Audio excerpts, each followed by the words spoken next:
How's it going? Welcome back to another great video with the majestic host Savior, the intellectual one, the one that will repent you from your dirty sins. Do not worry, you've come to the right place. If you want to become a wise boy, simply do subscribe. It takes 2 seconds for you guys, but it means absolutely everything to me. And I've even taken notes from the YouTube god, the one who knows how to make objectively better videos than everyone else, Jimmy Beast.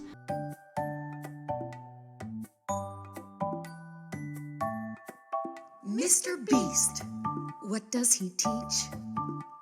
Blasphemy and greed. Heard of Mr. Beast? Mr. Beast? Yeah, What does it mean? he has Crohn's disease. Crop? Oh no, I don't get it. He donated a lot of money to trees. And no, this video is not 10 things you need to know about Crohn's. I'm simply talking about his advice about lighting in the intro, because apparently a well-lit intro holds attention. So welcome back, my wonderful disciples, and if you do wish to become a wise one, okay, make sure that you do subscribe, become a wise boy today, don't be left behind with the dum-dums, okay? If you like gaming reviews and gaming content, day one, super early, or looking back at older games and where they are now, philosophical content, you're in the right place, video essays, all that jazz, make sure that you do subscribe. It really does mean absolutely everything to me. I'm so close to 10k and it would mean just absolutely everything if we reach 10k together. I work super hard on my videos and I'm passionate about this community I'm building here. So do subscribe, drop a comment. I'd love to, chat with you guys. Before this video begins, we will drink the occulted blood of Cthulhu.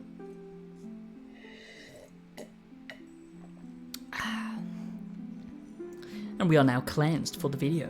And if you don't want to go hollow, make sure that you do listen to my music on Spotify. If you like that good synth vibe and electronic music, you will definitely like it. So today we're going to be taking a look at Lords of the Fallen, and no, not the scuffed one. Okay, this is actually made by a good developer. Not saying the other one was bad. I mean, everyone has their own flavor of tea that they like, okay? I personally just thought it tasted a little bit too strongly of piss, but there you go. But here we actually have a good Lords of the Fallen. I don't know why they chose the same name, why they didn't kind of rebrand and call it something else like Dank Souls 24.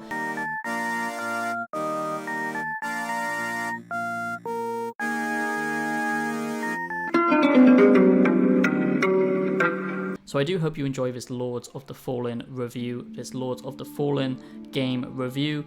And we're basically just going to be taking a look at some early gameplay, so not to spoil anything, do not worry. I'm not going to show any major bosses or anything like that, but we are going to be talking about what this game is, if it's going to be for you, and this truly depends, because I doubt you're watching this video if you've never played a Souls-like game before, or if you've never played Dark Souls, the original Dark Souls.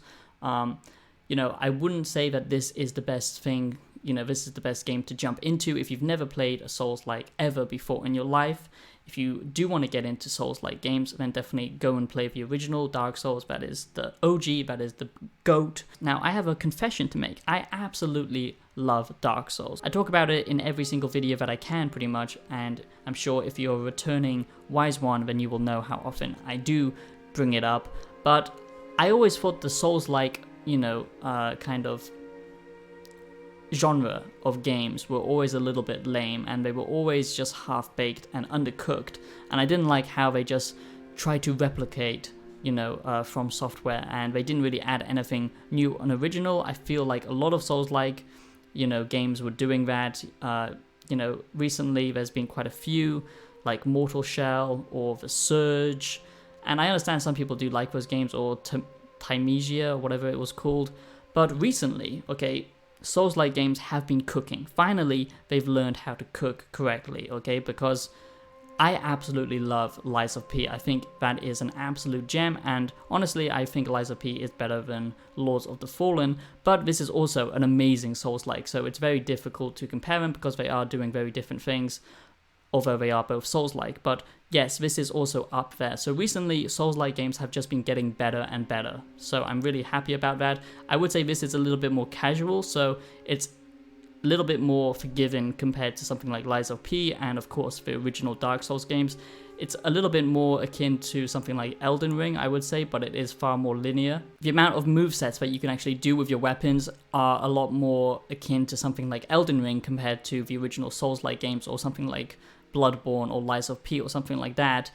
And it is a little bit forgiving, but it is also still, of course, brutally challenging. But I feel like the bosses are a little bit more forgiving compared to something like Lies of P.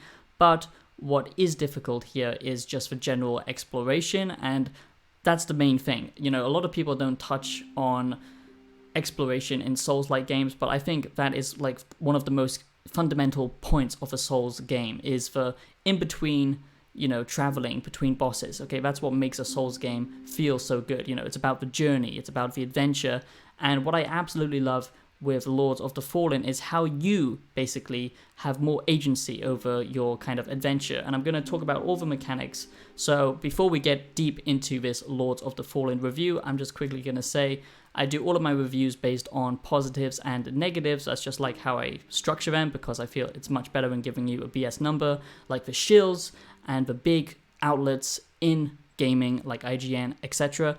So that's how I like to do it. So like I said, do subscribe if you do like this type of content, and if you do want to support a more independent show, I would appreciate it.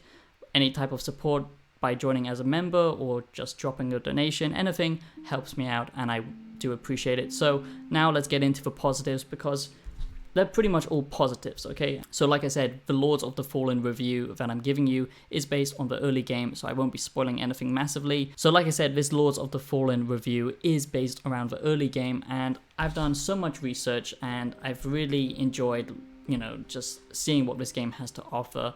And I honestly think that a lot of people will be happy with this, because this is much more focused about exploration, and we haven't had a game like that in quite a while. Lies of P wasn't so much an exploration Souls-like. This is much more exploration focused, even though I think the art style and the direction of Lies of P was better and it was more difficult.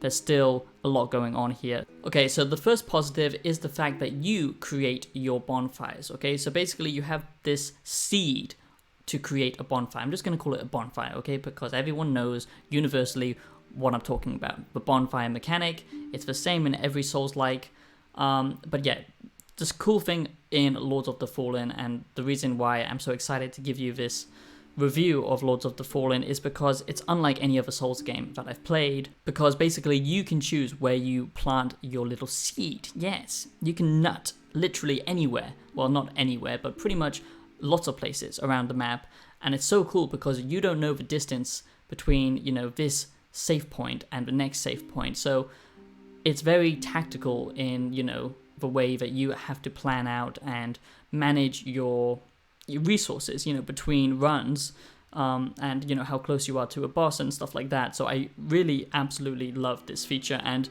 you know, a lot of Souls-like don't do enough to change up the formula. Lies of P, I feel like, did a really good job of it. I need to stop talking about Lies of P. Go watch my deep analysis on it, because I absolutely love that game. But you know, I feel like this is doing slightly less with the aesthetic and the art style, but it makes up for it in the gameplay department and the exploration, because this is such a cool mechanic. You know, we've never seen that done before, even in Elden Ring, which would have made a lot more sense considering it's an open world game, but I think it's just such a cool idea. So now on to the next positive. Yes, this is an absolutely stunning looking game, okay? So this is, you know, a very next-gen game, and it looks the part, but I do feel like the art style is a little bit generic dark fantasy. It doesn't have a strong aesthetic like Lies of P does, but I digress. It is still very nice and gothic and strong, and, you know, it borrows a lot of the aesthetic from Dark Souls, but it doesn't really add its own unique thing, I would say. You know, the armors and stuff all look cool, but it is kind of that generic dark fantasy knight vibe going on, and I like it. Of course I love it, you know, I love that aesthetic. I just wish they went for a little bit more of a unique vibe. The magic is very cool, and that does, you know, add to its own unique aesthetic. I just wish they could have done a little bit more with it, but yeah, I think it's pretty nice. It does borrow some elements from other games like Elden Ring and Lies of P, and this encourages, again, aggressive play. And, you know, I haven't got anything against Souls-like games doing aggressive play. you know, after Dark Souls 3, I feel like, and Bloodborne, it was a bit of a staple. And I personally like the older days of Dark Souls 1 and Dark Souls 2, where you can play a little bit more defensively if you want. You can hide behind a massive noob shield if you would like, and honestly, it's just fun sometimes to play like a, you know, an actual knight or however you want to play. But this does encourage a little bit more aggressive play, because basically when you block, some of your health will be drained, but you can get it back by attacking the enemy. We've seen that mechanic done before, and, you know, again, I just wish they were kind of a little bit more open to different play styles. But, you know, compared to something like Lies of P or something like that, another Souls-like game that just came out, this does have more player agency in, you know, the build types, because, you know, you couldn't do like ranged combat really in Lies of P that much, but here, you know, you can be a complete mage build, you know, and magic isn't complete easy mode like it is in Dark Souls, so they did a nice job of balancing it, because you can't just cheese the enemies. They are a lot more quicker, I would say, compared to something like Dark Souls, the original. And yes, the parry mechanic is back, and it is a lot more forgiving compared to something like Sekiro or Lies of P. It does give you a little bit of a bigger window, which is nice, especially for newcomers. So, you know, this is definitely going to be an interesting one, because it's not, you know, welcoming to complete noobs of, you know, Souls-like games, but it is also a little bit more accessible compared to some Souls-like games.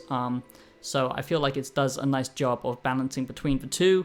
And what really gets me here is the exploration, which we're going to talk about very shortly. So the exploration in Lords of the Fallen is just done so incredibly well. So it does have that interconnected world space, just like Dark Souls 1. Obviously, it's not as masterfully crafted as that game, because that is pure art. It is like heroin on top of waffles with honey, with a naked lady spread on top of it. You know, that game is just incredible. Okay, you cannot beat Dark Souls 1, but it does try and replicate it to some degree. And yes, there are shortcuts, they do loop around. It doesn't feel like as, you know, what's the word, tactile as Dark Souls 1, where, you know, it does feel like this is a real, genuine magical realm that you are exploring. Magical fairies come and dance, and Dobby comes and gives you a goddamn deep... Excuse me, I am a dirty sinner, and I shall be repented by the blessings of the Savior. And you can too, if you do subscribe. But back on track. So yeah, it is interconnected and it's very nice, but obviously it's not as well done, but it does feel like realized. Okay, so, you know, you can climb up a massive castle, massive sky castle, and then look back behind you and you can see where you came from. And I love that type of detail. It makes you feel immersed in this world. The NPCs are, of course, the classic mystical and kind of nihilistic, you know, Debbie Downers, like most Souls-like games, and they aren't exactly very,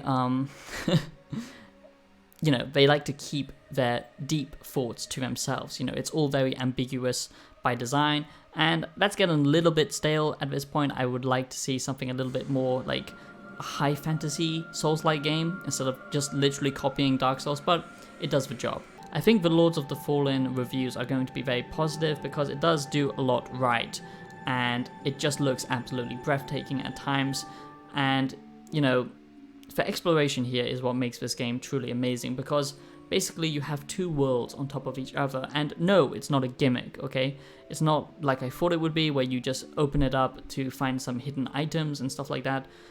It's not like that, okay? They literally layered two worlds on top of each other, the upside down, basically, from Stranger Things, and the normal world. So the Umbriel Realm, okay, is a massive positive here, because you will get to see things that your naked eye cannot. You are literally perceiving a different reality, okay? And I just love that type of idea, because, you know, humans, we have a very tiny perception. We like to think we know what's going on in the universe, but we only have one small slice of perception, and we don't see games or any type of media really tackling that, except like Stranger Things or Lords of the Fallen, and it's such a cool concept. And in a game, it's just perfection, because I'm so glad they actually made it a proper thing, and it's not just like a little gimmick, because, you know, there are completely branching paths that you can only explore in one dimension, and it's just such a cool feature. And you can't actually stay there too long, because the enemies will basically get tougher and tougher the longer you spend there, and they will eventually mob you. But you will need to dip into that realm to, you know, cross bridges and, you know, explore different locations. So it's a super cool mechanic, and there's even, you know, unique enemy types in that dimension compared to the normal one. So it's very cool. Like most Souls-like games, you do get, you know, your equipment slots. So you do get 2 rings and an amulet slot, and weight of course does matter. You know, you will have a heavy roll, a fat roll, and like, you know, lightweight and stuff like that. And like I said, you can build your character out in different ways. A small negative here is the UI seems a little bit cluttered, and it feels a little bit too claustrophobic at times. Also, the leveling system is the same in any Souls-like games, which is nice because it gives you flexibility to build the character that you want. I would just like to see a little bit, you know, something different at this point, because we are kind of getting the same thing over and over again, which is a little bit disappointing, I would say. You know, it'd be nice if they changed some of the actual, you know, mechanics, how your character levels up, instead of just calling it a different thing, but actually it's the same stat as in any other Souls-like. But what they have done very well in Lords of the Fallen is the magic system. So basically you have the Inferno magic, which is your pyromancy. You also have the Umbriel magic, which is basically your dark magic type in something like Dark Souls. And then finally you have your Radiant magic type, and that's more for your blessings and your, you know, AoE heal spells and stuff like that. And yes, there are summons in this game, so it's very nicely handled. And I like the fact that, you know, magic is a full-on build, and I haven't, you know, had that feeling since like Dark Souls 1, 2, and 3 properly. Elden Ring was kind of a little bit of a joke when it came to magic. Obviously there was a lot to do, but it was just very unbalanced. Here it feels much more finely tuned, and I really do love all of the different magic types. You will actually have to use a staff, so it's very much like Dark Souls 1 with certain magic types. So it's very nicely done. So all in all, with this Lords of the Fallen 2 review, I would say that this game is finally another banger, another great Souls-like game. You know, this stands, I wouldn't say in direct competition with From Software. It doesn't need to be like, you know, the best thing ever, but I feel like this is the best Souls-like, period, okay? For me, Lies of P was its own thing, and it's, you know, very special in its own right, and of course it is a Souls-like, but I feel like that was doing something completely different in many ways, and that is just, you know, a gem of its own. But this feels very much like, you know, it's taking the lessons from Souls-like games, from Dark Souls, and basically just expanding on it, making the exploration more, you know, detailed and in-depth with, you know, how you explore, the way that you can move your bonfires and choose your location, you know, where you want to set up camp and stuff like that. That adds more tension and risk and reward. A few negatives, I would say, are the fact that the combat, for physical combat, not so much for magic stuff, but it does feel a little bit floaty at times. The enemies also can be a little bit, I don't know, just janky with their movesets, but all in all, I think this game is pretty incredible. So Lords of the Fallen is truly the Souls-like game that I've wanted since something like Dark Souls 3 or Dark Souls 1, with, you know, really great exploration, because the point-to-point gameplay in Dark Souls games are often overlooked because a lot of people just get obsessed about, you know, the bosses, but the level design in between then is the most important, and this is all handcrafted, and, you know, it has so many like little hidden areas, and a lot of Souls-like games don't bother with the kind of, you know, hidden doorways and stuff like that you would find in Dark Souls, but this has its own unique twist on it because it's literally 2 worlds on top of each other, and that just doesn't get old, and I think it's a great game. So that is my Lords of the Fallen review. I do hope you enjoyed this video. Like I said, if you do, please do subscribe. It would mean so much to me if we can get close to 10k, and I will not disappoint you with my content. And yeah, I hope you will be playing this. Let me know if you are going to pick it up. I think it is worth it. That's all I have to say, so you have to make the decision yourself. I'm not going to give you a number, but there are far more positives than there are negatives. Performance-wise, it does stutter now and then, but that will probably get patched. So let me know what you think about Souls-like games and Dark Souls in the comments down below, and I'll see you in the next video. Have a great day. Peace out.